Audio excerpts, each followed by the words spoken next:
নৰেন্দ্ৰ মোদী ডাঙৰীয়াৰ দ্বাৰা পৰিকল্পিত অতি সুন্দৰ ভাৰতমালা আঁচনিৰ অন্তৰ্গত আৰু অসমৰ চৰকাৰৰ দ্বাৰা পৰিচালিত অসমমালা আঁচনিৰ অধীনত নিৰ্মাণ হৈ থকা বঙাইগাঁৱৰ শ্বহীদ বেদীৰ পৰা গণেশ মন্দিৰলৈ যোৱা পথছোৱা নিৰ্মাণত সৃষ্টি হোৱা আশা সম্পৰ্কে আমি স্থানীয় নাগৰিকে দুআষাৰ ক'বৰ বাবে আজিৰ এই সংবাদমেল আমি আয়োজন কৰিছোঁ। আমি ৰাইজৰ তৰফৰ পৰা এই সমস্যাটো বঙাইগাঁও জিলাৰ আয়ুক্ত মহোদয়ক ২৭ মে ২০২৪ তাৰিখৰ লিখিতভাৱে অৱগত কৰাম আৰু তাৰ কিছুদিন পিছত যোৱা ২৪ জুন তাৰিখত জিলা আয়ুক্ত মহোদয়ক সাক্ষাৎ কৰা হয় আৰু তেখেতে লোক নিৰ্মাণ বিভাগৰ আমাৰ কাৰ্যকাৰী অভিযন্তাৰ লগত আলোচনা কৰিবলৈ নিৰ্দেশ দিয়ে। আমাৰ বনাইছিলোঁ সেই নলাটোকে যদি নতুনকৈ বনালেহেঁতেন তেনেহ'লে এই সমস্যাটোৰ সৃষ্টি নহ'লহেঁতেন। এতিয়া পূৰ্ব নলাটো এনে পৰি থাকিল, যিটো বৰ্তমান অব্যৱহৃত হৈ আছে। যান জঁট যথেষ্ট হোৱাৰ উপৰিও দুৰ্ঘটনাৰ সম্ভাৱনা প্ৰকট হৈ উঠিছে।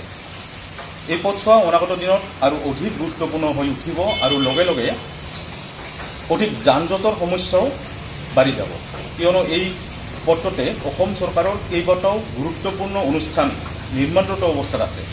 ইয়াৰ ভিতৰত integrated DC office, engineering college, BEd college আদি উল্লেখযোগ্য।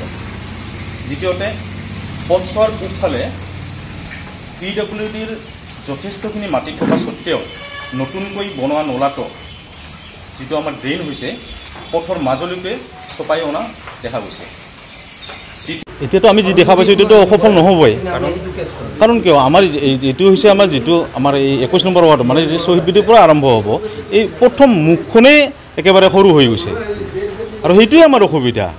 মেইন মুখখনে যদি সৰু হয় পিছফালে একদম বহল হৈ থাকিলেতো তাতে একো লাভ নহ'ব, কাৰণ আমি অত্যন্ত সুখী আছিলোঁ যে অসমমালা হ'ল, এই ৰাস্তাটো বহুত বহল হ'ব, ধুনীয়া হ'ব। আমি বেলেগক কওঁ সেইটো ৰাস্তাতকৈ এইবাৰ আমাৰ চাবা ৰাস্তাটো একদম ধুনীয়া হৈ যাব, একদম বৈতামাৰীলৈকে সেইটো জয়ী সভা যাব। কিন্তু আজি যি দেখা পাই আছোঁ, যি কামৰ অগ্ৰগতি, মানে আমি একদম মানে মন ভাঙি গৈছে। আগতে যিমান বহল আছিল তাতকৈ কমহে হ'ব, তাতকৈ কম নিচিনাটো দেখা পাইছোঁ বৰ্তমানলৈকে। কাৰণ আগত আমাৰ ড্ৰেইনটো বহুত ফাঁকত আছিল, যিটো মিউনিচিপালিটি ড্ৰেইন বনাইছিলে সেই মিউনিচিপালিটি ড্ৰেইনটো বহুত ফাঁকত আছিল।